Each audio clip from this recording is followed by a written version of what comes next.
vais commencer par présenter nos invités, deux scientifiques prestigieux. L'un est astrophysicien et cosmologue. Il s'appelle Daniel Kunt. Et puis Michel Leduc, qui est physicien du nucléaire. Non, atomique. Ah ben, bon, on dit nucléaire ou atomique, non? On dit atomique. Physique Bon. atomique et mécanique quantique.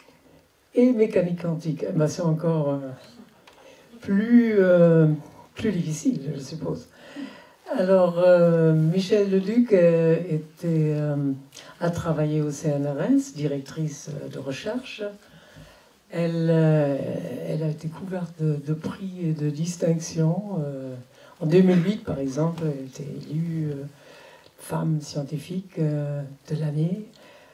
Et elle est aussi... Aujourd'hui, je vais passer directement à ce qu'elle fait aujourd'hui. Elle est toujours impliquée au CNRS et c'est dans une commission éthique du CNRS. Et puis elle est co-rédactrice en chef d'une revue qui s'appelle Raison Présente. Daniel Kunt, lui, donc astrophysicien et cosmologue, auteur de plusieurs ouvrages, dont le dernier en date est Astrologie est-elle une imposture? Puis il y a aussi Les mots du ciel. Et puis il faut aussi signaler qu'il a été initiateur d'une émission télévisée à France Télévisions, La Nuit des Étoiles, et auteur d'un rapport qui a été commandé par un ministre dont j'ai oublié le nom, Curier, je crois, qui est le rapport sur les chercheurs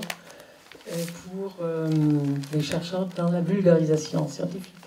Donc, vous êtes en face des gens qui s'y connaissent en sciences et aussi dans la vulgarisation. C'est important pour les simples citoyens que nous sommes.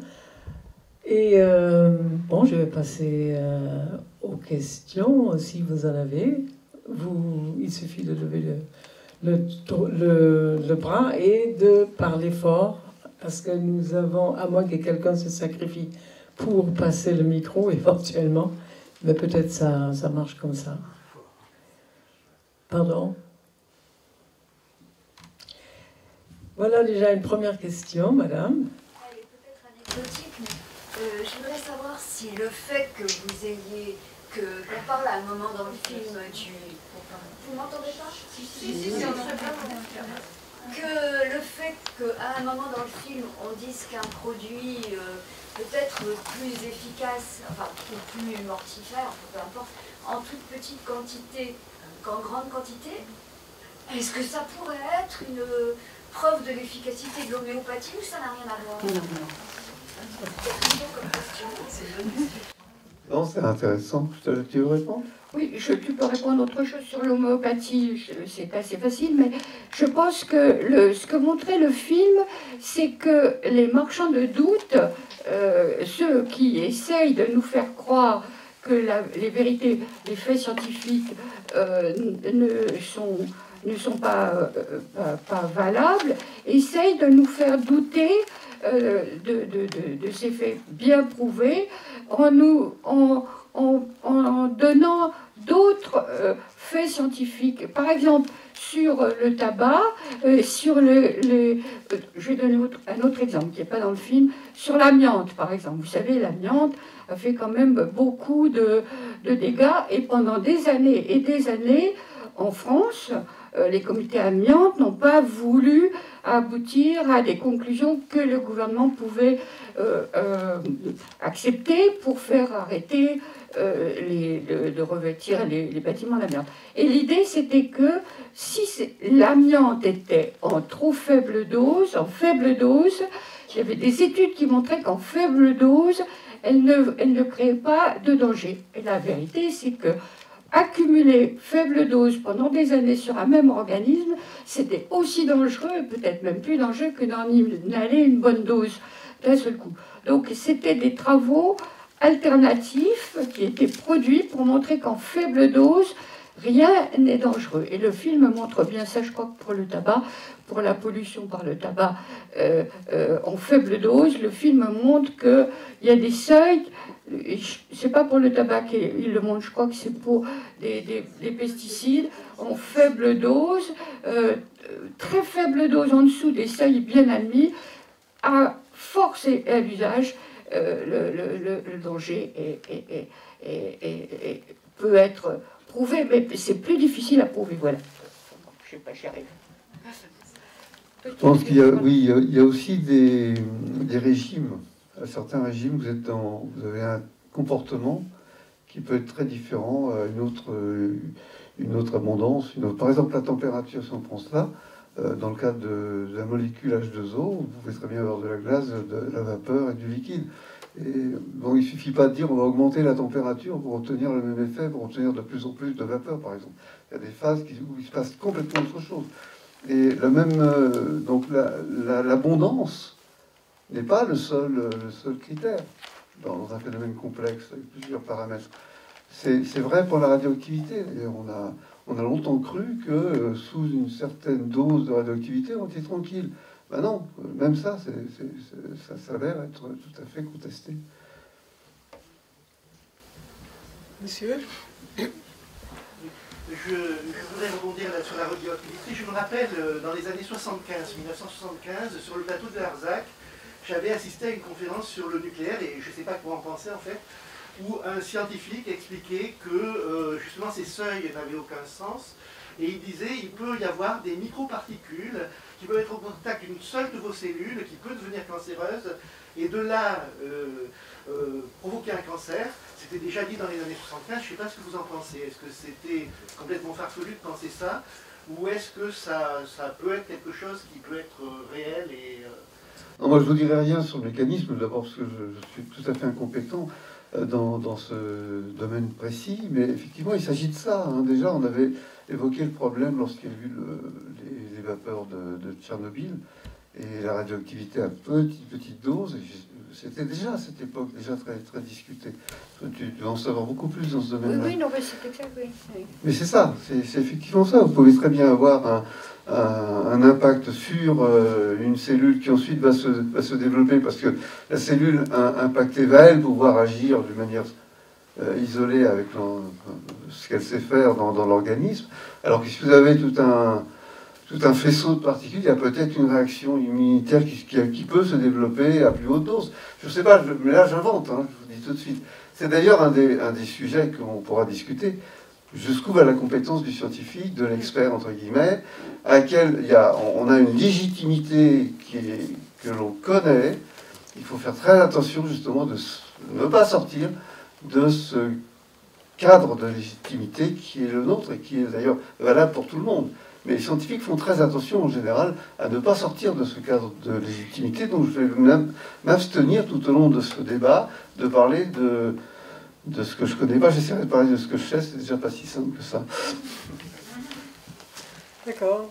Madame ? Alors, étant donné que nous vivons dans un environnement de plus en plus pollué, que ce soit pollution par les automobiles, par l'électricité, par la radioactivité, etc., est-ce que les scientifiques vont pouvoir nous proposer des moyens pour se nettoyer et se protéger, puisque apparemment on ne peut pas sortir de ce style de vie.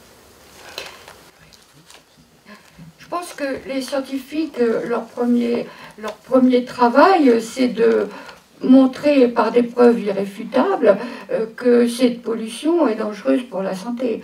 Et puis ensuite de faire admettre leurs conclusions par les différents organismes qui doivent fixer des normes, hein, parce qu'il s'agit de normes à fixer. Et le gros problème avec, par exemple, les pollutions des aliments, on n'a pas beaucoup parlé des aliments là dans le film, la pollution des aliments. Le gros problème, c'est que il y a énormément d'agences, il y a une fragmentation des agences qui proposent des seuils et des normes. Vous avez les agences européennes, vous avez les agences internationales, vous avez le Parlement qui de temps en temps prend, comme on a vu, des mesures, etc. Donc la fragmentation de la régulation fait que finalement cette régulation est très difficile, prend des retards énormes. Et il y a un autre facteur aussi, c'est que on régule pour une chose, mais on ne régule pas pour une autre. Et en général, c'est global, ces phénomènes de pollution des aliments ou de pollution de l'air. C'est pas juste une particule qu'on doit regarder, mais on doit regarder l'ensemble des particules avec leur cause qui est en général globale, et la fragmentation des normes fait que finalement on ne prend pas les décisions globales, quoi. Voilà, ça c'est... Je sais pas, ça répond pas peut-être directement à votre question, mais ça traite aussi un petit peu de cette... pourquoi on régule si mal les pollutions. La question c'était plutôt est-ce qu'on peut la limiter. Alors là c'est une question beaucoup plus difficile parce que elle n'est pas dans les mains des scientifiques, elle est plutôt dans les mains des consommateurs et de la façon dont ils fonctionnent par rapport au marché. Il y a beaucoup d'acteurs, je pense que les scientifiques, comme le public d'ailleurs, naviguent dans une forêt très dense d'informations, d'éléments. Bon, et alors il y a d'un côté ce que l'on sait, de l'autre côté ce que l'on ne sait pas. Et la recherche, les chercheurs sont dans cette frontière-là qui sépare les deux mondes. C'est une frontière qui a beaucoup de zigzags, et on est là-dedans. Donc effectivement, lorsque le public est amené à essayer de comprendre, d'essayer de comprendre comment fonctionnent les chercheurs, ils sont encore plus perdus. Et on a vu pendant cette pandémie, justement, on a convoqué les chercheurs. Voilà, ils étaient là sur les plateaux, ils devaient s'exprimer sur... Bon. Et là, qu'est-ce qu'on a? On s'est aperçu de quoi? C'est qu'on a essayé d'expliquer en direct ce qu'on vit tous les jours dans nos laboratoires, c'est-à-dire ce qu'on appelle le doute méthodique. C'est-à-dire qu'on a une hypothèse et puis on s'aperçoit que ça ne fonctionne pas. Alors on change, on fait un autre protocole, on fait une autre expérience. Puis ah non, ça ne fonctionne pas non plus parce qu'il y a quelque chose à laquelle on n'avait pas pensé, etc. Et ça, c'est absolument insupportable pour le public. Parce qu'on est dans un processus qui est celui de la communication, et on oublie la culture. C'est-à-dire qu'il faut une culture très particulière, très complexe, pour arriver à comprendre comment ça fonctionne. Donc les gens étaient perdus, en plus ils ont besoin d'être rassurés, hein, dans un moment où effectivement les gens meurent, les gens sont malades, etc. Et alors si vous ajoutez en plus un acteur supplémentaire qui sont les médias, qui effectivement essayent pour beaucoup d'informer, mais aussi ont besoin de créer une sensation, du buzz, etc., ça donne ce que vous avez vécu pendant 2 ans. Et on voit bien comment et pourquoi, dans ces conditions-là, effectivement, les gens commencent à se dire, les chercheurs, les scientifiques, la science nous fait peur, elle ne sait pas de quoi elle parle, elle change d'avis toutes les 5 minutes, et donc ça fait monter très vite le complotisme, et qui ont, eux, parfois des moyens colossaux, surtout les entreprises, les boîtes, etc. Oui. Je ne sais pas si on peut parler tout de suite de la situation avec le virus et le Covid. C'est difficile de l'éviter. Moi, je voudrais rajouter quand même, si on parle de ça, que les chercheurs ne sont pas non plus tout à fait...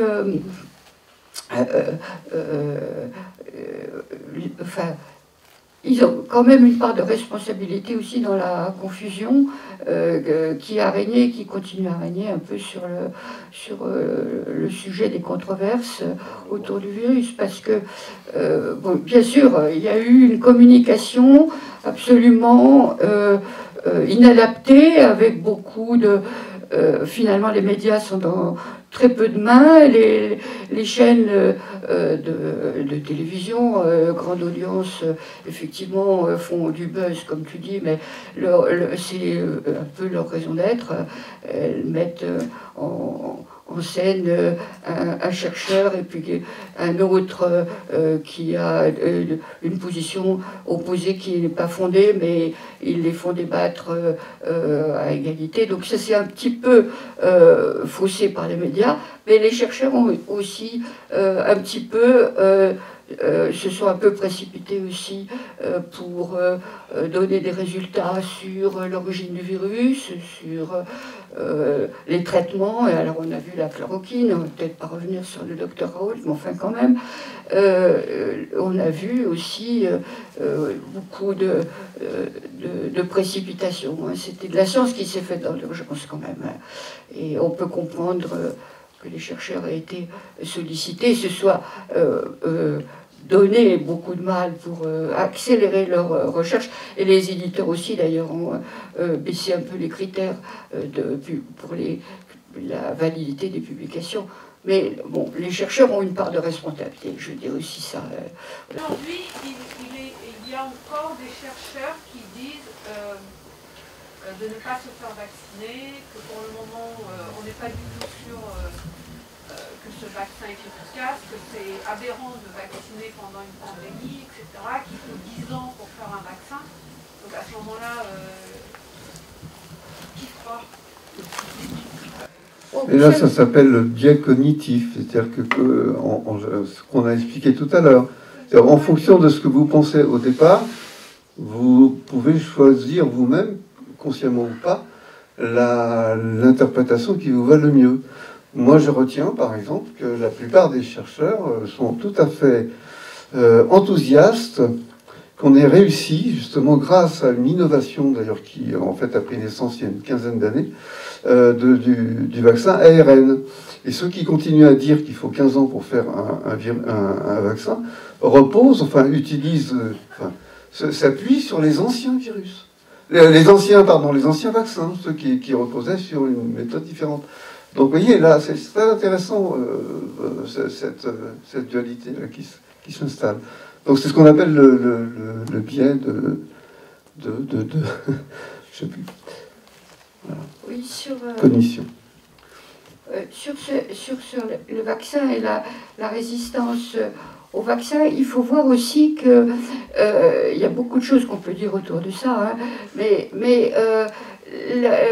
beaucoup de personnes dans le public ne comprennent pas vraiment les chiffres, ne comprennent pas les statistiques qu'on leur donne à propos des vaccins.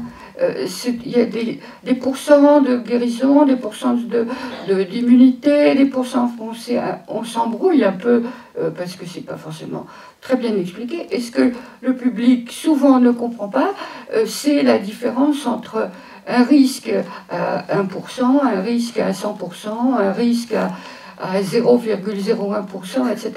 Quand on leur dit, par exemple, prenez la rougeole, hein, je ne parle pas du virus, quand il y a eu quand même beaucoup en France, il y a toujours de résistance contre le vaccin contre la rougeole, comme vous savez, et que cette résistance contre n'a fait que croître là, ces dernières années. Et en France, on a un record hein, de pas faire vacciner les enfants. Pourquoi ? Parce que je pense que les gens ne comprennent pas que si vous avez 1% de chance que votre enfant attrape la rougeole et que ça peut être quand même assez grave, c'est très peu par rapport au risque qu'il ait un effet secondaire en se faisant vacciner qui est inférieur à 1 pour 1000 ou 1 pour 10 000, vous voyez. Donc c'est la notion des pourcentages et ce que ça veut dire dans l'esprit du public, c'est difficile parfois à admettre. Les chiffres sont difficiles à comprendre. Hein. De même, quand on parle de pandémie et qu'on dit ça va se répandre, vous avez tant de... Ouais, il y a des modèles hein, d'épidémiologie, les gens n'y croient pas quand on en est dans les petits chiffres, quand il n'y a pas beaucoup de contamination. Au début de la pandémie, on a vu ça. Le public se disait oh, ben, c'est pas si grave, bon voilà, puis ne voyez pas ce que c'était qu'une croissance exponentielle, que si un jour vous en avez 2, le lendemain vous en aurez 4, et puis le lendemain vous en aurez 16, etc., etc. La notion de croissance exponentielle, quand c'est sur les petits chiffres, les gens ne le perçoivent souvent, ne le perçoivent pas très bien. Donc c'est toujours la difficulté de faire comprendre un petit peu ces notions de mathématiques de base. J'aurais bien voulu qu'on apprécie un peu le film dans certains points particuliers. Qu'est-ce qui vous a frappé et qu'on revient vraiment vers le film? C'est à vous, oui. Oui, ben moi, ce que je retiens, ce que j'ai trouvé très intéressant, c'était la comparaison entre notamment pour expliquer pourquoi une partie des scientifiques et des pseudo-scientifiques qui travaillaient pour des scientifiques sceptiques, en fait, il y avait un déplacement, qu'il n'y a plus la guerre froide, mais maintenant, il y a la crainte que, effectivement, le système capitaliste soit remis en question. Et c'est ce qui m'a... Voilà, c'est ce qui m'a... Parce que, intuitivement, c'est un petit peu des choses que je me disais, donc ça me fait plaisir de voir un documentaire où on explique ce glissement. Et justement, par rapport à ces questions du diktat de l'économie, je pense quand même qu'en France, c'est différent des États-Unis. J'imagine j'espère, que la communauté scientifique, enfin que par exemple le CNRS ou certaines institutions ou autres,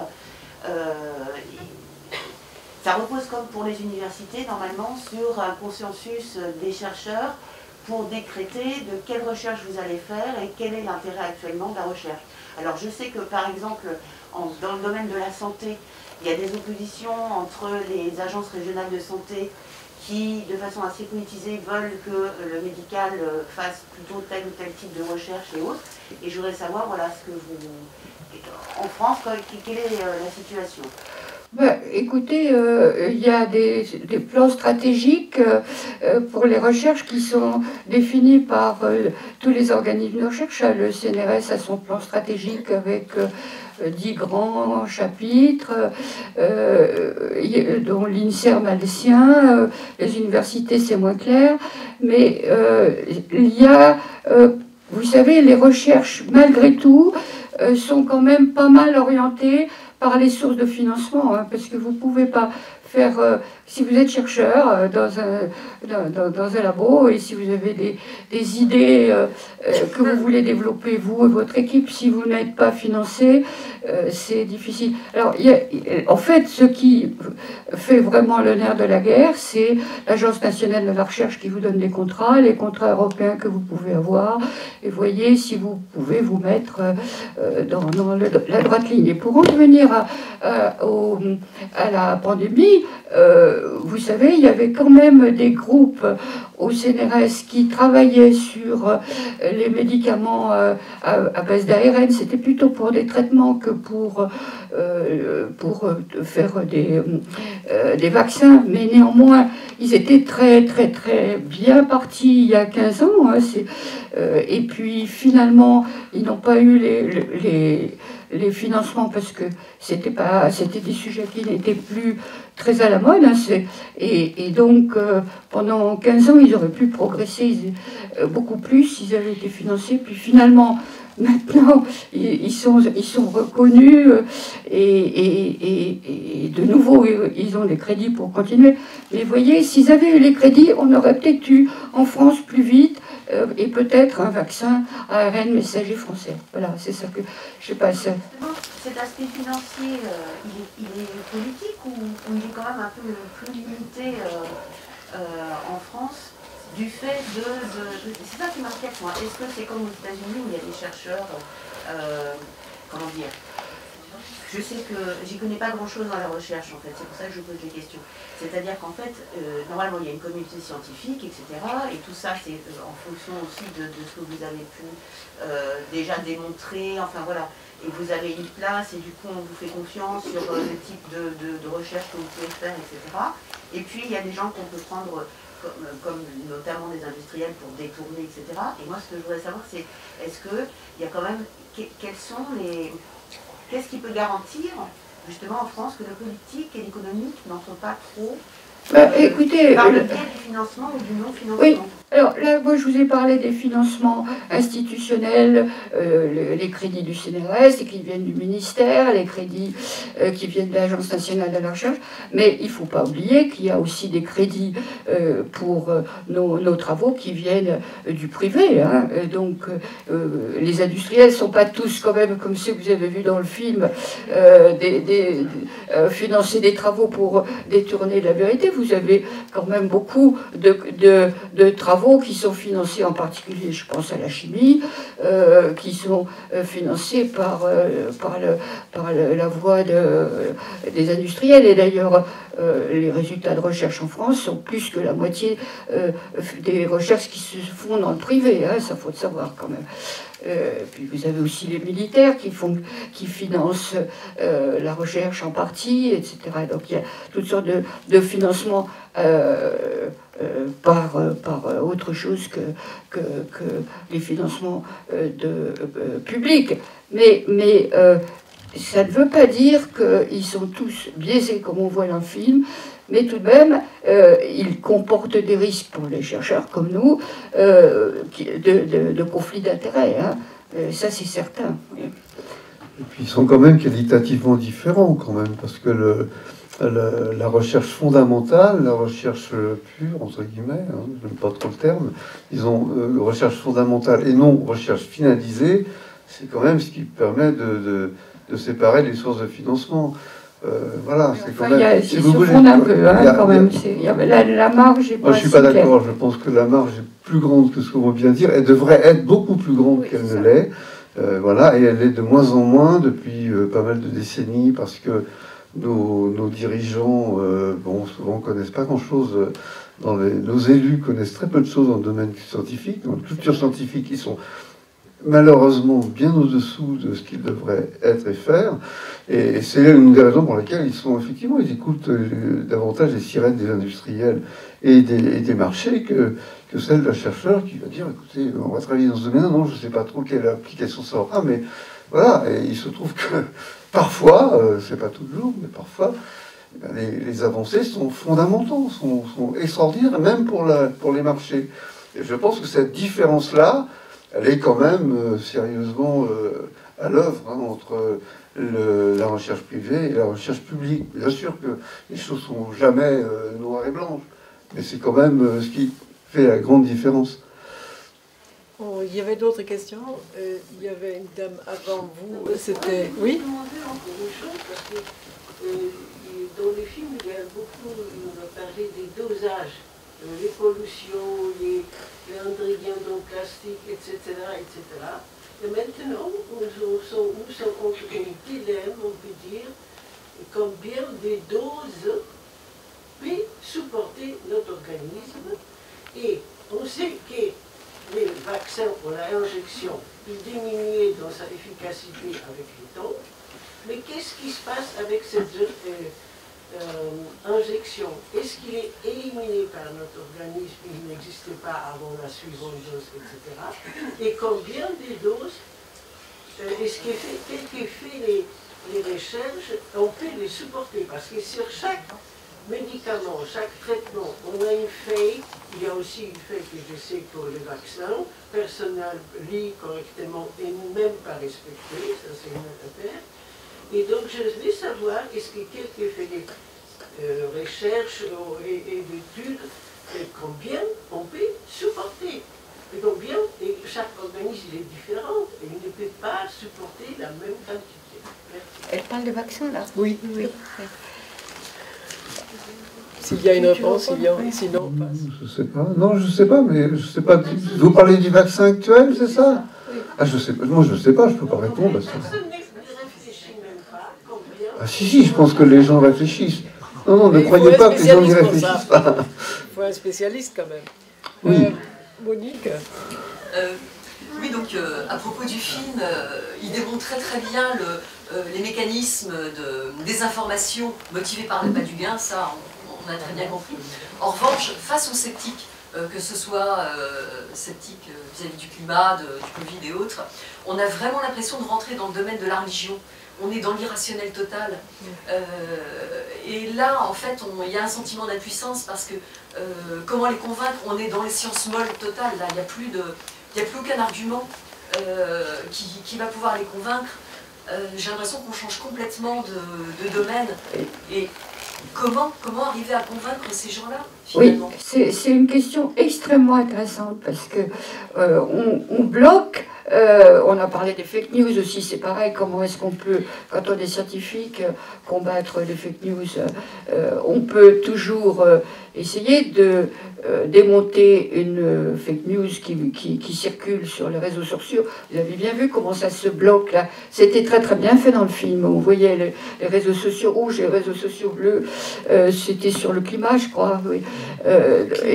Les climato-sceptiques. Oui, c'était très très très intéressant. C'est extrêmement difficile.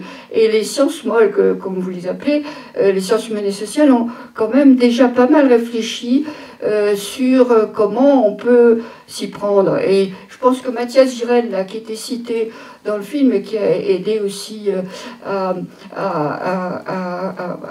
donner des idées pour ce film avec Stéphane Foucault, Mathias Girel a écrit un article dans un dossier de Raison Présente qui s'appelle pas la fabrication de l'ignorance, mais la culture de l'ignorance. C'était encore plus percutant à cause de culture et ignorance, les deux mots antagonistes. Donc je vous le conseille, vous pouvez le trouver.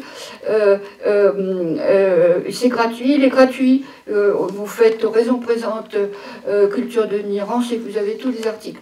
Et dans l'article de Mathias Girel, il explique comment il faut... On ne peut pas s'y prendre avec des démonstrations scientifiques. Ça ne prend pas. On n'arrive pas. Ou alors il faut une énergie folle. On n'y arrive pas. Et il faut s'y prendre autrement. Et ce qu'il dit, c'est qu'il faut comprendre d'où ça vient. Il faut comprendre les gens qui pensent ça. Pourquoi ils le pensent. D'où vient leur crainte, d'où vient leur conviction. Il faut aller aux faits les plus à la racine, et puis remonter avec eux, avec leurs arguments, essayer de comprendre leurs arguments et partir de la base et non pas faire de la didactique. Et ça, je trouve que c'est une idée intéressante pour nous, pour tous. Voilà, Oui, ça c'est une idée. Non, je suis d'accord, c'est une idée très intéressante, mais parce que là, on est à la racine des croyances quand même. Et le problème, c'est que très souvent, une croyance structure quelqu'un, structure vraiment ses comportements, sa vie entière, la manière de manger, de se déplacer, d'aimer, de voter, etc. Et dès que vous apportez un argument qui contredit cette croyance, mais vous déstabilisez la personne. À la limite, il vous en veut. Même s'il sent que vous avez raison, encore plus s'il sent que vous avez raison, il est encore plus déstabilisé. Et là on est dans un registre qui est extrêmement difficile difficile de trouver la faille. Et puis complètement individuel en plus. D'autant plus que ça marche par réseau. Une des tendances qui, à mon avis, ne fonctionne pas, c'est de dire on va essayer de dire les choses simplement, d'avoir une sorte de vision qui devient simpliste d'un phénomène. Et le recours à des méthodes, à des hypersimplifications, eh bien en fait, ça ne fait pas avancer le problème. Le créationnisme, c'est une vision simpliste du monde. Voilà. Or, le monde est de plus en plus complexe, de plus en plus compliqué. Il y a, comme je disais tout à l'heure, une forêt de phénomènes, de choses à interpréter. Il faut sans arrêt agir contre soi-même. Contre soi-même. Ça, c'est très important. Si on ne comprend pas ça, voilà, et pourtant, ça fait déjà il a fallu combien 2000, 3000 ans pour arriver à passer de le soleil tourne, parce que c'est ce que je vois. Moi, je vois le soleil tourner tous les jours. Hein, il faut vraiment travailler contre soi pour essayer d'imaginer que c'est la Terre qui tourne autour d'elle-même. Voilà, et autour de... Voilà. La dame en pull vert. La référence de l'article, vous pourriez nous la donner? Oui, elle a dit raison présente. Raison présente, c'est la revue. Le numéro 202. Le numéro, non, 202. 204. À 204. 204, et il est en accès gratuit. Voilà. Et il y a plein d'articles d'ailleurs qui correspondent à ce que vous avez vu dans le film. Il y a des articles sur la pollution par Nathalie Jass et un autre par Robert Marouki. Et puis il y a un article sur les travaux un compte rendu des travaux de Proctor et des marchands de doute là, qui sont là. Je pense que c'est même pas la peine de revenir dessus parce que le film l'explique, la première partie du film le démontre extrêmement clairement. Oui. Donc il y avait la dame en pull vert. Alors, deux petites choses. Le problème aussi par rapport aux arguments, et puis je voudrais parler d'autre chose que du Covid, parce que oui, d'accord. Les arguments sont difficiles à démontrer parce que les gens affichent souvent des arguments qui ne sont pas les vrais et les profonds. C'est-à-dire que j'ai réveillé, mais rassurez-vous, vous ne risquez plus rien, avec 4 personnes qui n'étaient pas vaccinées. Et elles n'étaient pas vaccinées, et ce sont des personnes auxquelles je suis sûre qu'elles croient en ce qu'elles disent, parce qu'elles disaient qu'elles n'avaient pas été d'accord du tout avec la façon dont, depuis le début, mais ça je crois qu'on n'est tous pas d'accord, les choses avaient été menées, les diverses obligations avaient été faites. Moi je leur ai dit, mais ok, moi non plus je ne suis pas d'accord avec comment politiquement... Je vous termine juste ça. Oui, allez-y, c'est très intéressant. Mais c'est pas une raison pour te mettre en danger physiquement. Mais en fait, je pense qu'il y a aussi un truc magique là-dedans. C'est-à-dire qu'il y a aussi plein de gens qui ont simplement peur du principe de la piqûre. Ils ne se rappellent pas évidemment qu'ils ont été piqués nourrissons un nombre incalculable de fois et qui trouveront des arguments politiques qui seront plus, comment dire, plus socialement validés par des accords des autres. Il y a ça d'une part que je voulais dire. Et d'autre part, ça n'a rien à voir, mais ça a à voir avec le film. Pourquoi est-ce que les scientifiques ne disent jamais que la couche d'ozone, etc., il y a aussi comme, comment dire, la démographie mondiale est galopante. Bon, je sais qu'on ne peut pas, avec l'histoire des retraites, faire qu'il y ait une politique moins nataliste, mais est-ce que c'est pas possible de faire des choses en fonction de ça aussi? Moi, je me rappelle une phrase de Sylvain Tesson qui m'avait fait rire. Ma plus grande contribution à l'écologie, c'est de ne pas m'être reproduit. Je ne dis pas qu'il ne faut pas se reproduire, mais je veux dire que quand j'avais en face de chez moi, quand j'étais enfant, un type, quand il avait plus de fric, il faisait un enfant pour que les alarmes soient plus hautes. Il faudrait aussi parler de ce genre de choses. Votre intervention est très riche, il y a deux parties dedans. La première partie, votre copine là, qui n'était pas vaccinée et qui disait que finalement elle n'arrivait pas à croire à tout ça. En fait, je crois que sur cette question-là, la parole des scientifiques, la confiance dans ce que disent les scientifiques est limitée par le fait que par la confiance que la population n'a pas dans les politiques. Je crois que la défiance vis-à-vis des politiques qui ont plus ou moins bousculé, enfin je ne veux pas me lancer dans la critique de la gestion de la pandémie dans notre pays, mais la défiance vis-à-vis des politiques rejaillit sur la défiance vis-à-vis des scientifiques, parce que on pense que les scientifiques ont influencé les politiques, ce qui est plus ou moins vrai. Enfin, il y a eu un concert scientifique, mais bon, il a été plus ou moins écouté, et puis inversement, on pense que les politiques influent sur ce que disent les scientifiques. Enfin bon, il y a eu cette confusion, elle n'est pas nouvelle d'ailleurs, pas de la pandémie actuelle. Et je pense que cette défiance vis-à-vis des scientifiques est liée à la défiance vis-à-vis des politiques. Voilà, ça c'est la première passion. La deuxième partie, tu veux peut-être répondre? La deuxième, je me souviens plus ce que c'était. C'était quoi?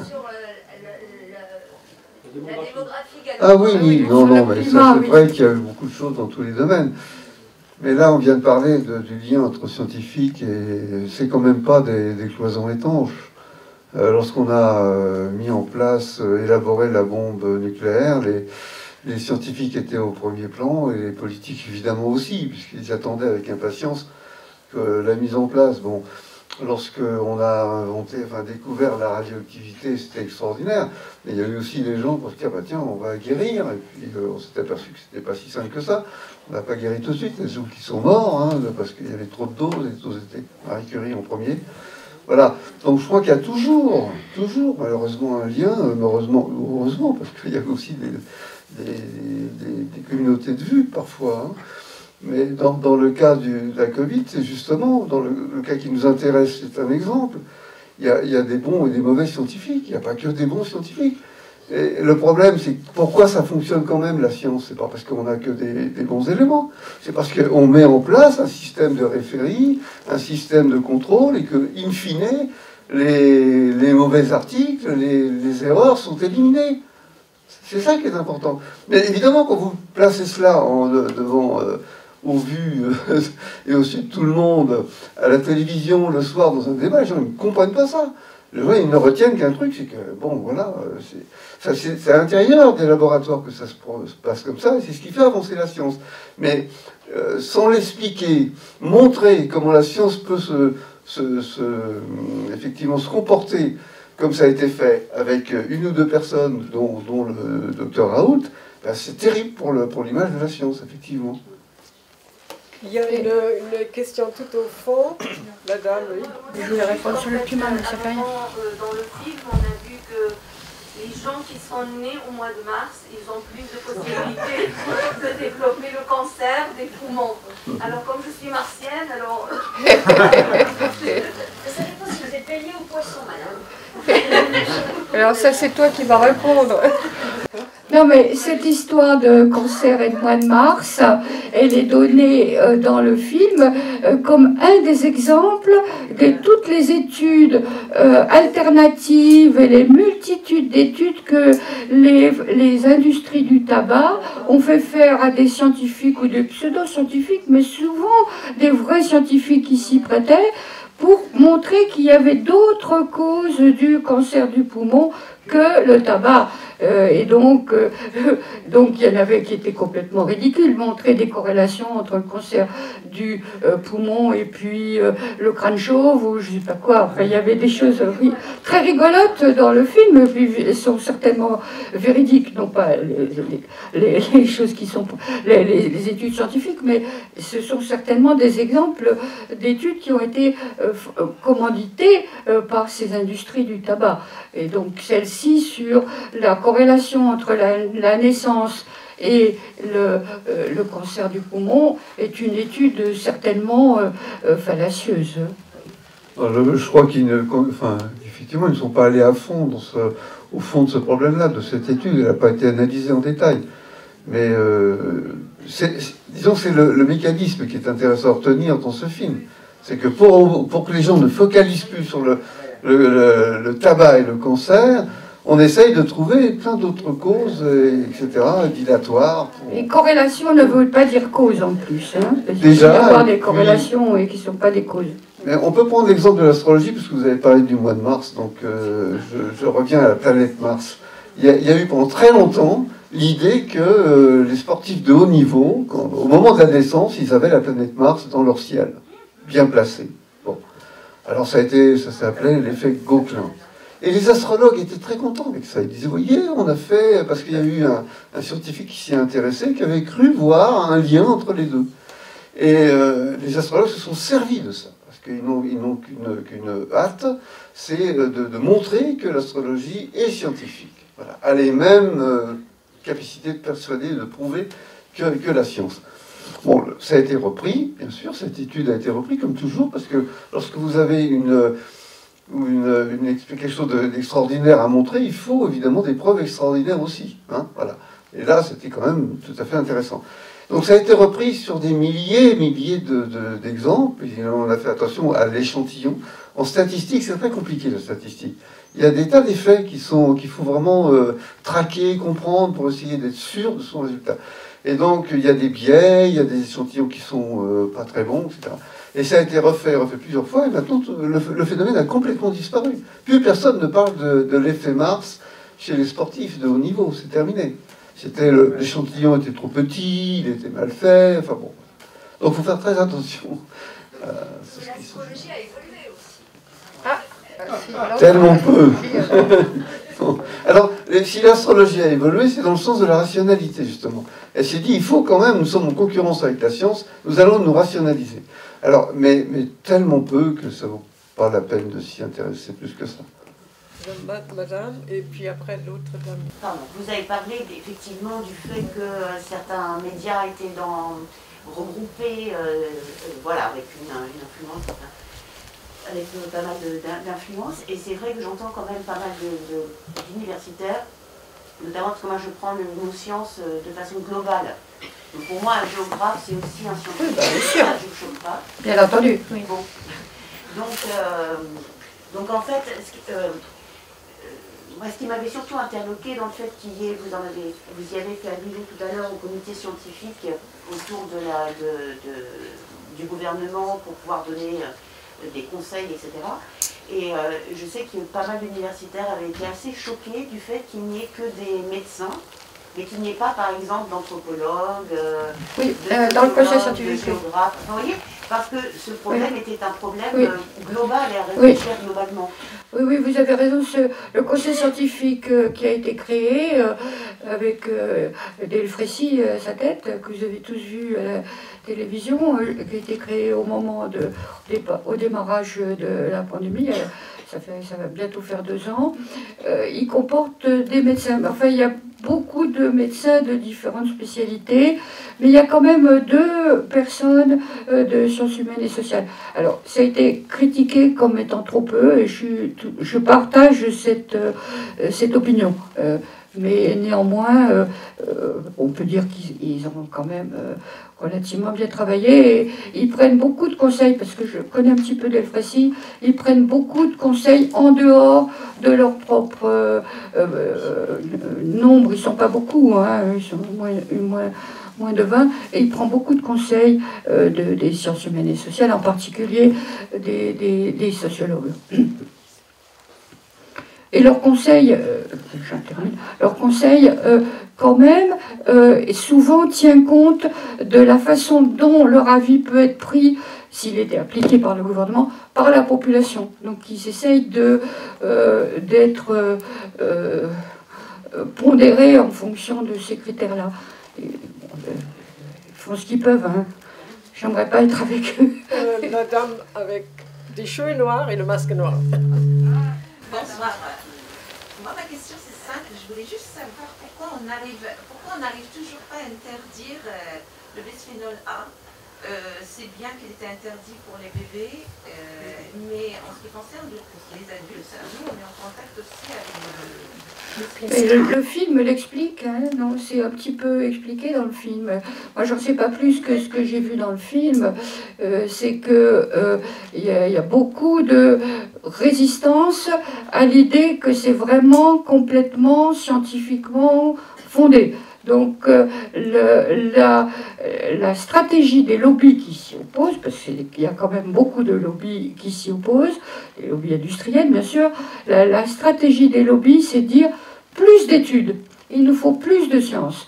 Et c'est pas encore suffisamment prouvé, il faut poursuivre les études.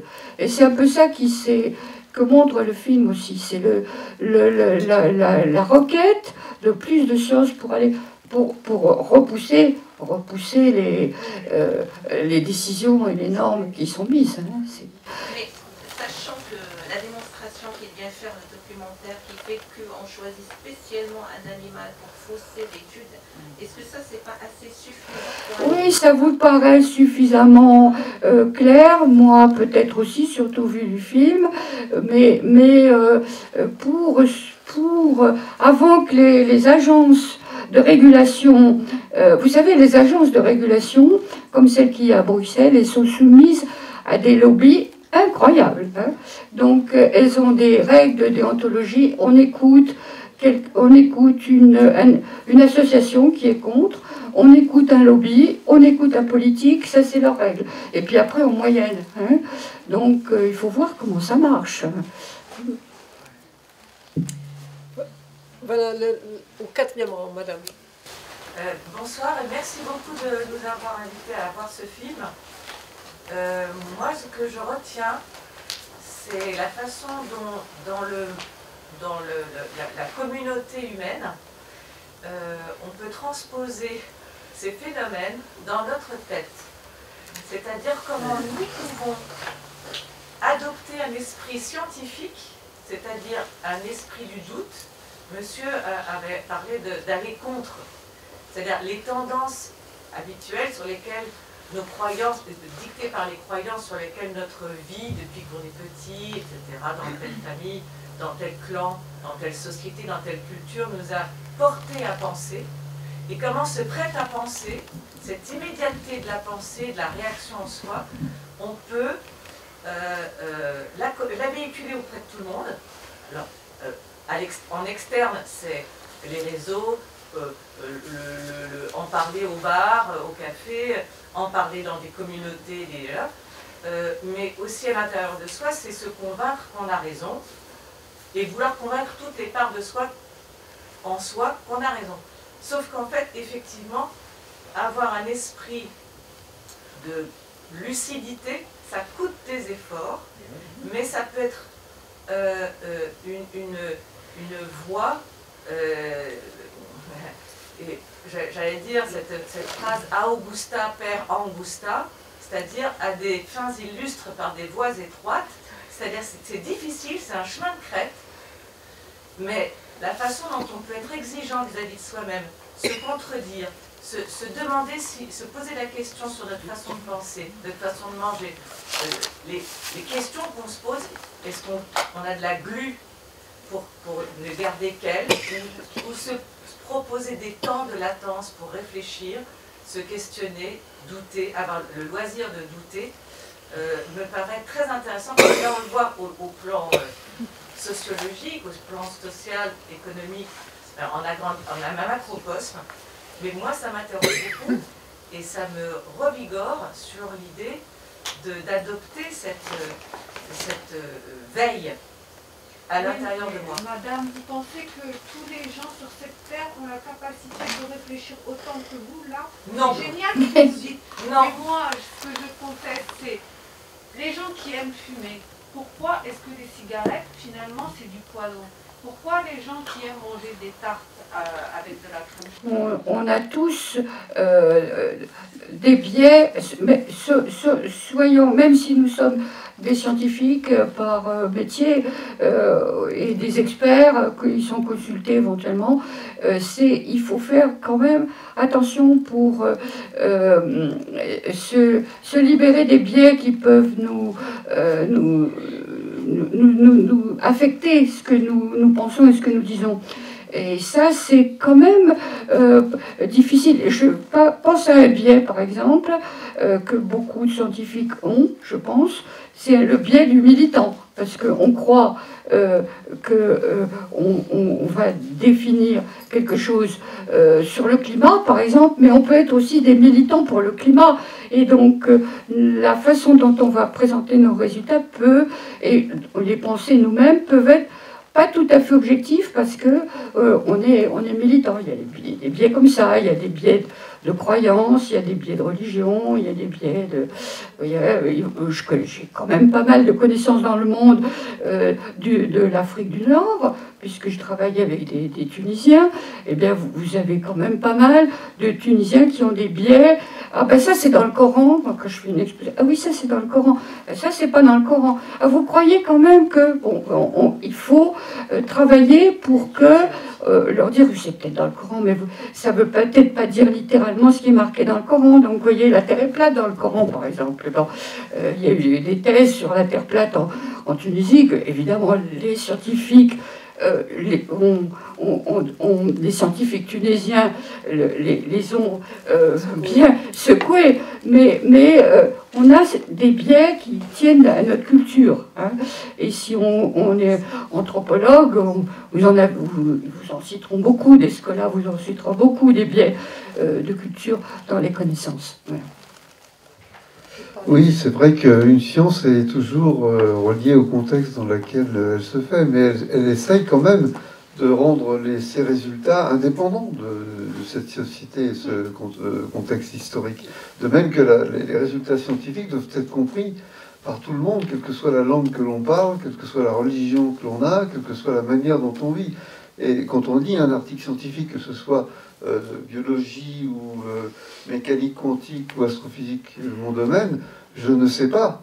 Je ne sais rien de la personne qui a écrit. En principe, ce qui est écrit, ce qui est donné comme résultat doit être compris par tout le monde. Et on peut reproduire les mêmes expériences et obtenir des résultats identiques. C'est ça qui fait la force de la science, c'est que ça ne dépend plus de la personne qui a apporté, qui a fait cette proposition. Parce que ça a été mouliné, complètement critiqué, et c'est très dur.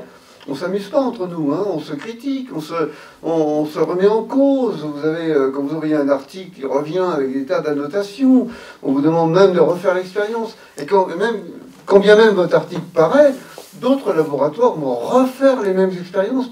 Voilà. Donc c'est tout un système de validation extrêmement exigeant et qui justement fait cette espèce de solidité que la science peut avoir.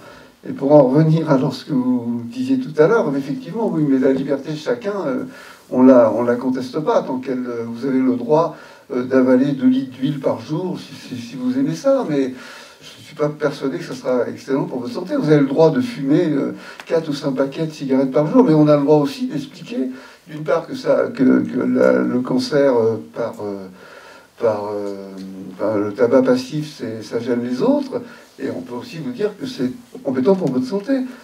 Effectivement, il ne faut pas confondre liberté individuelle et liberté collective. Il y a sans arrêt les deux aspects.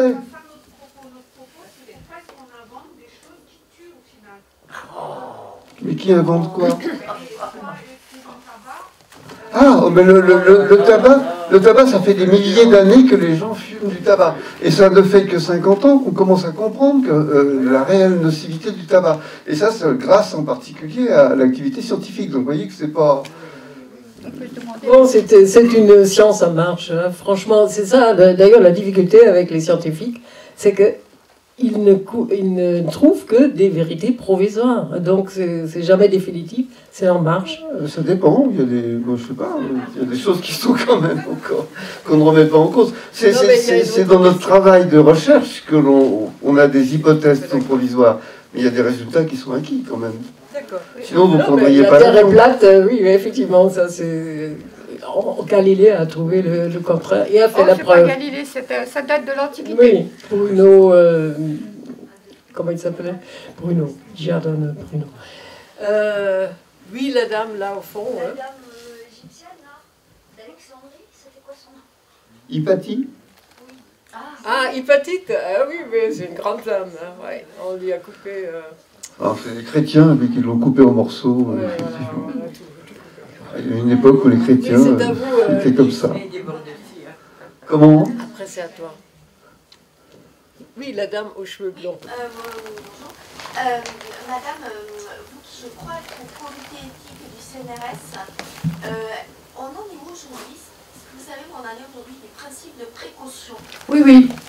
Voilà, est-ce qu'il est inscrit dans la loi? Je me souviens plus. Je sais Oui, alors, que moi, c'était un peu décrié parce que ça... Non. Oui, oui. Oh là là. On a travaillé sur le principe de précaution au comité d'éthique, là, il y a 2 ans. Et on a publié un avis assez costaud, enfin, au nombre de pages et références. Moi, étant signataire, je suis portée à penser que c'était un travail du genre universitaire. Hein. C'est-à-dire que principe de précaution... L'avis s'appelle science, risque et principe de précaution. Un principe de précaution, je ne vais pas vous faire l'historique, mais c'est dans la Constitution française. On est un des rares pays qui a le principe de précaution dans sa Constitution. Et ce principe de précaution dit que quand un risque peut se produire dans le futur et n'est pas prouvé comme avéré, on peut avoir, les responsables peuvent avoir appliqué le principe de précaution. Il a été inventé pour l'environnement, hein, pour protéger l'environnement, et puis ensuite il a été étendu à la santé. C'est très très différent de prendre des principes de prévision.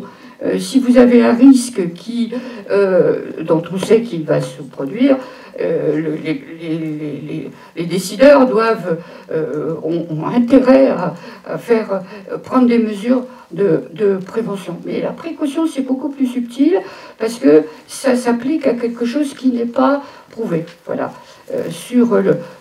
Pour le tabac, c'est plutôt de la prévention qu'il faudrait, c'est pas de la précaution. Et le principe de précaution, c'est quand il n'y a pas quand les risques ne sont pas avérés. Donc là, c'est pas le cas pour le tabac. Voilà. Pourquoi on prend la précaution? Pourquoi on applique le principe de précaution? C'est pour éviter qu'il se produise une catastrophe. Si vous avez des préliminaires qui vous disent que ce barrage a une petite chance de s'écrouler et qu'il y ait une inondation. C'est pas prouvé, les scientifiques vous disent peut-être et les autres vous disent peut-être pas, donc on ne sait pas vraiment, c'est pas prouvé, donc le gouvernement local ou national peut dire je vais appliquer le principe de précaution et puis on va fermer, on va faire en sorte que ce barrage soit neutralisé. Enfin, je dis ça comme je donnerai un autre exemple. Voilà. Ça rejoint les grands mythes qui sont au fondement même de l'activité scientifique et auxquels qu'on garde à l'esprit de temps en temps. C'est le mythe de Frankenstein. Hein. C'est-à-dire qu'on a toujours peur d'accoucher d'un monstre. Ça peut arriver.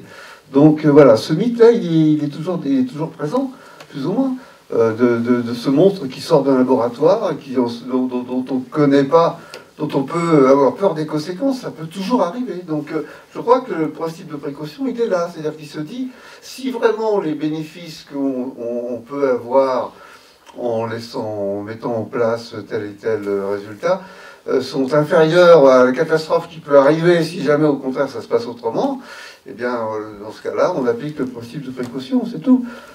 Alors le principe de précaution est très critiqué par les parlements qui voudraient le faire abolir parce que il serait soi-disant contraire à l'innovation. Hein. Donc il bloque justement l'innovation, oui. Voilà. Et donc c'est inhibant. Des sociologues comme Gérald Bronner, dont vous entendez beaucoup parler, puisque le gouvernement lui a confié une mission sur les fake news, justement. Je ne sais pas s'ils ont rendu elle a rendu ses rapports.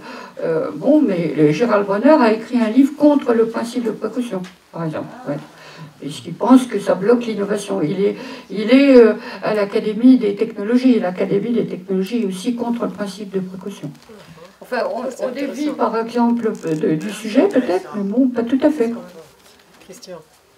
Oui, c'est pour Madame Leduc. Vous faites partie du comité éthique du CNRS. Oui, j'y ai été pendant 10 ans, oui. D'accord. Alors, c'est récent, ça, de mettre en place des comités éthiques. Enfin, quand je dis récent, c'est quelques décennies, mais c'est pas... Oui, enfin, il a fêté ses 40 ans, je crois, oui. Voilà. Alors... C'est 20 ans, pardon, c'est 20 ans. Au CNRS, 20 ans. D'accord, oui. Donc, c'est bien ce que je dis, c'est récent. Et... qu'est-ce que apporte justement un comité éthique dans un laboratoire de recherche, et est-ce que ces recommandations, parce qu'en fait ils n'ont qu'un rôle de recommandation, est-ce que les recommandations sont suivies? Alors vous savez là... Est-ce que c'est pas du, comme on dit, du greenwashing pour le... Est-ce que c'est pas de l'éthique washing? Écoutez, c'est une pierre dans mon jardin, mais bon, je peux répondre quand même. Ça fait 10 ans que j'ai donné quand même pas mal de temps à cette institution. C'est un petit think tank de toutes les disciplines au CNRS. Vous savez, il y a toutes les disciplines. Donc, sciences humaines travaille avec sciences exactes et sciences de la vie. Donc, ce qui est intéressant, c'est qu'on apprend à connaître les mentalités et les façons de raisonner de toutes les disciplines en même temps. Et donc, on est complètement indépendant, c'est-à-dire qu'on peut s'auto-saisir de problèmes qui nous paraissent significatifs par rapport à la société. donc au fonctionnement de la recherche elle-même, et puis par rapport à l'impact de la recherche sur la société. Donc on se pose des questions, et puis on essaye de les traiter, et les avis sont le plus documentés possible, le plus objectifs possible, et donnent des recommandations.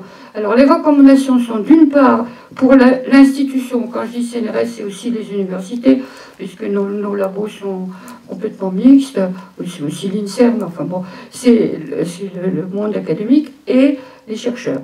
Alors sont-elles écoutées par nos institutions? Ben, on espère souvent, pas toujours. On a beaucoup poussé à l'intégrité scientifique, à ce que le CNRS et les institutions de recherche prennent en charge les questions d'intégrité scientifique contre les fraudes. Vous savez, il y a eu des fraudes, des résultats non reproductibles, et tout ça qui a beaucoup secoué l'opinion. Et donc là, le comité d'éthique a joué un rôle pour pousser la direction, et puis ensuite pousser un peu les académies, enfin bref, le ministère finalement. Donc là, on a eu un rôle. Sur d'autres questions, on a quand même, on a fait tout récemment un rapport sur la communication des scientifiques en période de Covid. Et il y a eu un relais parce que le journaliste que vous connaissez peut-être, qui a un blog du Monde qui s'appelle Sylvestre Huette, l'a relayé sur Le Monde, et du coup, au lieu d'avoir quelques milliers de lecteurs comme nos avis d'habitude, là il y en a eu du 300 000 en 24 heures, donc ça a changé un petit peu la donne. Ça ne veut pas dire forcément que ça a eu plus d'impact, mais enfin il y a eu aussi plus de retentissement dans le public, voilà. Donc bon, je sais pas, ça n'est qu'un think tank parmi d'autres think tanks, hein. Voilà. Bon, on va passer à deux questions, trois peut-être. Sur le sujet du film, peut-être, oui. Et sur le sujet du film, si vous pouvez. Hein. La fabrique de l'ignorance, ce film montre en fait qu'elle vient d'un trop grand nombre d'informations, mais je voudrais aussi, une réflexion qui me vient, à contrario, il peut y avoir aussi une façon de fabriquer de l'ignorance en retenant de l'information et en évitant la diffusion de certaines informations. Oui. Alors, c'est toujours un peu difficile d'aborder ça parce qu'on va rapidement être vers les théories du complot, mais en me disant, bon, on retient l'information parce que dans un but donné, un but précis, etc. Moi, je m'interroge sur façon très concrète sur quelque chose qui n'a pas grand-chose à voir, me semble-t-il, avec une théorie du complot. Pourquoi dans tout l'arsenal que l'on évoque actuellement, enfin qu'on a mis en place pour lutter contre le Covid, notamment la vaccination, on impose la vaccination à des dates précises, avec des critères d'âge, des critères de date, et pourquoi on ne parle pas des études qui sont faites, notamment par le laboratoire de virologie de Toulouse, par exemple, ou des études anglaises, etc., où on se baserait plutôt, comme on le faisait avant pour d'autres épidémies, sur des sérologies, par exemple. Pourquoi tout ce qui concerne la sérologie, le fait de voir à quel seuil on est protégé par une sérologie, un taux d'anticorps anti-Skype, etc., qui éviterait une vaccination, pourquoi de ça on n'en parle pas? Si, on en parle. Je suis très étonné. Mais si, je pense que on ne peut pas, personne ne retient l'information des travaux des chercheurs. C'est plutôt le contraire. On a trop de chercheurs qui publient sur préprint, non validés, des résultats qui ne sont pas validés par les pairs. C'est comme ça quand même. Il y a beaucoup de... Et maintenant, il n'y a plus... Ce que vous dites, retenir de l'information de travaux faits par des scientifiques, ça n'existe plus. Hein. Tout le monde peut publier ses résultats d'une façon pas forcément admise comme valable, mais tout le monde publie tout. Hein. On a choisi de donner du crédit ou de la publicité à certains travaux et à ne pas parler d'autres, par exemple. Alors ça vous faites allusion à la façon dont les travaux sont communiqués. Donc Maintenant, vous avez deux façons que pour les travaux sur, par exemple, la pandémie, des chercheurs soient communiqués. Il y a d'une part les chercheurs eux-mêmes qui communiquent directement, parce que vous avez par les réseaux, les chercheurs directement mettent leurs résultats sur les réseaux. Ça, vous ne pouvez pas l'empêcher. Et puis ça peut avoir aussi être très positif. Hein. Il y a du positif et du négatif. Et la deuxième façon de le communiquer, c'est via les médias. Hein. Alors, vous avez les médias écrits, vous avez les médias rapides qui sont la télévision et la radio. Voilà. Donc tout dépend maintenant des médias. Et les médias, vous avez les médias scientifiques, ce sont des médias lents. Hein. Vous avez les journaux scientifiques. D'ailleurs, comme on disait tout à l'heure, il y en a de moins en moins. Ils sont de plus en plus reniés. Vous avez Sciences et Vie qui disparaît. Vous avez la recherche qui est absorbée par Sciences et Avenir. Vous avez quand même pas mal de pertes en ligne. Hein. Ils sont remplacés par des grands médias de télévision qui n'ont pas les mêmes critères de qualité. Enfin, il faut quand même voir que vous mettez le doigt sur des problèmes d'échelle de temps. Hein. Et bon, c'est vrai qu'il y a énormément de recherches qui sont faites partout.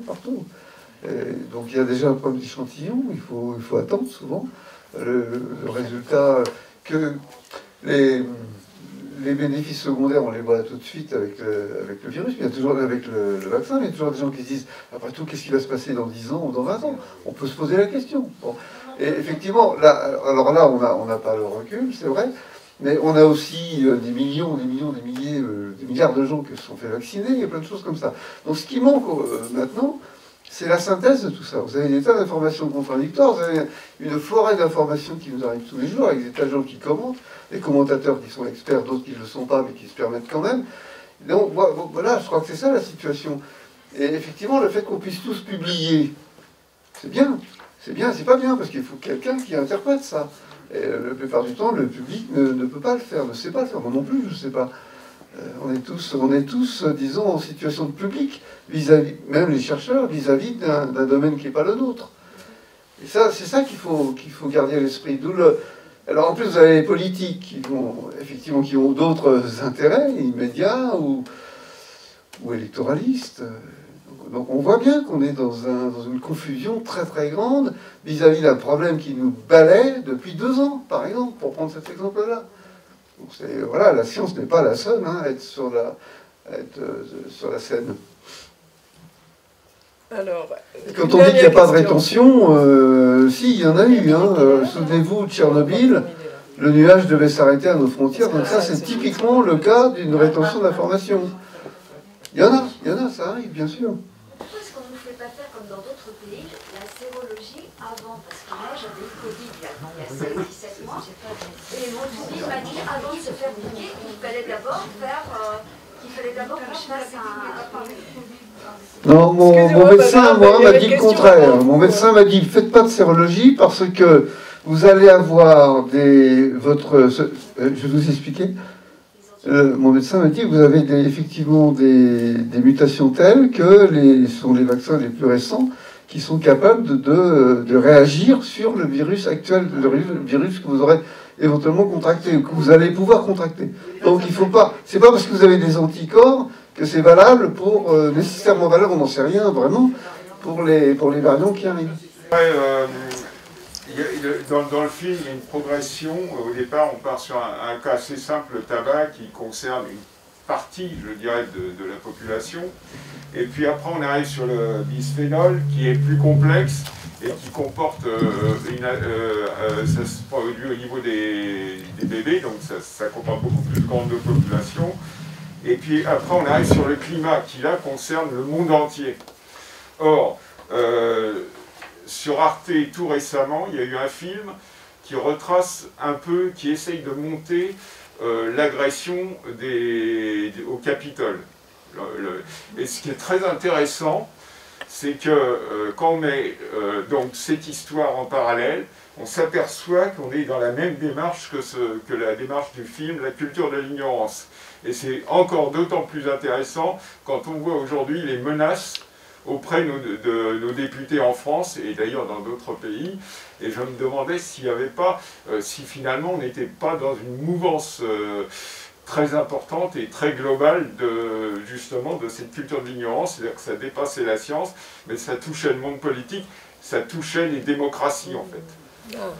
Oui, alors c'est un peu le propos de la dernière partie du film, où on voit le rôle de l'idéologie dans la façon dont réagissent certains scientifiques qui veulent protéger l'Amérique du communisme ou de ce qui reste du communisme. Et vous avez un peu des choses comme ça aussi qu'on voit, par exemple, dans les antivax. Les antivax, si vous avez... Il y a une étude sociologique qui vient de paraître d'ailleurs, qui montre que les résistants aux les antivax, les derniers des derniers, se situent sur l'échiquier politique plutôt à droite et extrême droite. Hein. Donc ça va un petit peu dans le sens de ce que vous dites. Il y a un petit peu d'extrême gauche aussi, mais bon, c'est pour des raisons différentes. Voilà, ça recoupe un peu... Au-delà de nos propres individualités, en fait, il y a un problème beaucoup plus grave qui peut être mondial et qui touche nos systèmes démocratiques. Ben oui, c'est tout à fait important, et je pense que c'était un petit peu le point d'orgue du film, que personnellement j'ai trouvé absolument admirablement fait, et extrêmement intelligemment monté, avec la progression que tu décris. Oui, vraiment très très... J'espère qu'il vous a marqué, vous a donné des idées pour réfléchir au climat, parce que le climat, bon, le tabac, c'est maintenant une question qui est plus ou moins comprise, mais les pollutions, ça l'est moins. Et puis le climat qui nous concerne tous, il faudrait quand même comprendre, c'était une question que vous aviez posée aussi, je crois, à propos du climat. Vous avez, je réponds un peu à retardement, vous avez dit, ah mais il faut voir la population, le nombre de gens qu'il y a sur la Terre, il faut nourrir, etc., etc., etc. Et c'est vrai que tous ces problèmes-là se tiennent. Et donc, la résistance qu'il y a dans la population à prendre conscience qu'il y a des mesures très importantes à prendre si on veut sauver le climat, elle se heurte à leur vie privée, à leur vie personnelle, au fait que bon, faudrait peut-être plus faire d'enfants, faudrait peut-être restreindre sa consommation, il faudrait peut-être vivre autrement, peut plus prendre l'avion, ça s'était dit dans le film. Donc je pense que c'est un peu ça. Les gens, je crois maintenant, ont compris. Hein, les climato-sceptiques, je crois que parmi la population, il n'y en a plus trop. Mais par contre, les gens qui n'ont pas envie de se bouger beaucoup pour changer le climat, ça c'est une autre question, parce que ça remet en cause leur vision de la société. Et puis... La plupart du temps, quand moi je discute avec les gens, la plupart disent que eux ne peuvent rien changer, que c'est aux industriels de changer. Et moi je leur explique que non, c'est à toi de changer déjà dans ton comportement. Mais est-ce que, pour ne pas mettre tout le monde au chômage, bon, bien qu'on va peut-être y arriver un jour, est-ce qu'on ne peut pas trouver un entre-deux en impliquant plus chaque individu, pas seulement en lui disant arrête d'acheter des choses emballées, c'est déjà un début, arrête d'acheter 10 pulls si tu en as besoin que d'un. Peut-être est-ce qu'on pourrait imaginer que les scientifiques viennent donner des actions à faire à chaque personne sur leur... au lieu d'aller travailler... C'est pas le rôle des scientifiques. C'est pas le rôle des scientifiques. Excusez, je ne sais pas si c'est pas le rôle des scientifiques. Les scientifiques sont quand même des citoyens comme les autres. Mais on voit bien que la science n'est pas désincarnée. Elle s'inscrit dans une société. À chaque fois qu'il y a eu un progrès scientifique, technique, il y a eu une conséquence sociale très importante. Regardez les canuts de Lyon. qui, pour des raisons tout à fait légitimes et compréhensibles, ont commencé à saboter leur métier à tisser parce qu'ils se disaient on va être au chômage. En fait, on s'est bien aperçu que ça n'a pas été vrai, mais au moment où ça s'est produit, d'ailleurs le terme saboter, ça vient des sabots qu'ils utilisaient pour casser leur machine. Et on voit bien qu'aujourd'hui, on est dans la même fake news, c'est-à-dire qu'on nous fait croire que l'écologie va précipiter les gens au chômage, alors que c'est pas vrai. La société doit effectivement se restructurer autrement. C'est une source d'emploi et d'innovation et de créativité absolument incroyable, sauf que on a des structures politiques, industrielles, qui se freinent ça, parce qu'il y a effectivement une transition. Il y a des gens qui vont perdre un emploi pour en prendre un autre. Mais il y a des phases comme ça qui vont être difficiles et douloureuses. Mais ça a toujours été vrai. C'est vrai depuis les Romains. Hein. Je voulais aussi dire quelque chose que j'ai oublié d'ailleurs dans l'introduction. Nos deux chercheurs, nos deux scientifiques invités ont un point commun, qui est qu'ils appartiennent tous les deux à l'Union rationaliste, qui va attribuer un prix à quelqu'un qui me tient beaucoup à cœur. C'est une lanceuse d'alerte. Elle s'appelle Isabelle Frachon. Irène Frachon. Mais ça, Frachon, en tout cas, Irène. Et c'est une médecin qui s'est battue contre le Mediator, contre ce géant et industriel qui nous a vendu des médicaments contre l'obésité et qui a fauté, qui a causé je ne sais pas combien de milliers de morts. Hein. Et donc Isabelle Frachon a été une des lanceuses d'alerte contre... Elle a failli perdre son procès, mais franchement, quel courage faut-il pour les lanceurs d'alerte de ce genre-là. Quel courage. Hein. Donc je crois que c'est samedi, hein, et on peut le suivre sur Alors Internet. si vous allez sur le site de l'Union rationaliste, vous faites Union rationaliste sur Internet, vous tomberez sur notre site et vous verrez, c'est annoncé, vous avez la possibilité soit de vous inscrire pour assister à la remise du prix. Ça se fait dans le 14e arrondissement à Paris, mais c'est limité, il n'y a que 40 places. Mais en tout cas, vous pouvez de toute façon vous inscrire pour suivre cette remise de prix par Zoom. Vous avez un lien, vous pourrez suivre. Elle racontera ses difficultés. Elle racontera, voilà. Qu'elle a encore d'ailleurs. Qu'elle a toujours, parce qu'effectivement, elle a réussi à faire interdire le Mediator en 2009. Elle a écrit un livre en 2010 qui portait le sous-titre « Combien de morts ?» Elle a été donc traînée en justice à cause de ce sous-titre. Elle a fini par nous paraître déboutée, mais en appel, elle a gagné. Et donc, finalement, le livre, maintenant, vous pouvez le trouver. Mais ça ne lui a pas suffi, parce que, bon, d'abord, on lui a proposé la Légion d'honneur qu'elle a refusée, parce qu'un des conseillers du laboratoire Servier, puisqu'il s'agit du laboratoire Servier, a lui obtenu, a été nommé, enfin, a été porté au grade de chevalier de la Légion d'honneur. Donc elle a écrit, effectivement, elle a protesté contre ça. Et donc elle a refusé elle-même, lorsqu'on lui a proposé la Légion d'honneur, elle a refusé de l'avoir et de l'accepter. Mais c'est pas fini, parce que maintenant on est à une autre phase qui est celle de l'indemnisation des victimes. Et c'est pour ça qu'elle se bat encore. Parce qu'il faut encore qu'elle apporte des preuves, parce que c'est exactement comme ça. Hein. C'est-à-dire que on va dire, ah mais c'est le Mediator, oui, mais peut-être qu'aussi elle buvait ceci, elle était là, il y avait un autre médicament, elle avait autre chose. Voilà, et ce sont des batailles de procédures qui durent. Pseudo-scientifique, hein. Comment ? C'est de la pseudo-science, parce que en fait, scientifiquement, c'est bien prouvé. C'est de la pseudo-science, sauf qu'elle a vraiment, pour arriver quand même à convaincre, elle a fait un travail, elle a eu une démarche scientifique tout à fait impeccable. C'est-à-dire constituer des preuves, des échantillons, les comparer, demander, solliciter, faire écrire des articles en collaboration, etc. Voilà. Ce documentaire rappelle le film d'ailleurs sur Irène Frachon. Oui, oui. Il y a beaucoup Oui, la fille de Brest. Oui, la fille de Brest, c'est ça. C'est la fille de Brest, effectivement, on l'a vu aussi. Super film. Non, on doit terminer là, on doit quitter la salle. Je vous remercie. Je vous remercie surtout nos invités.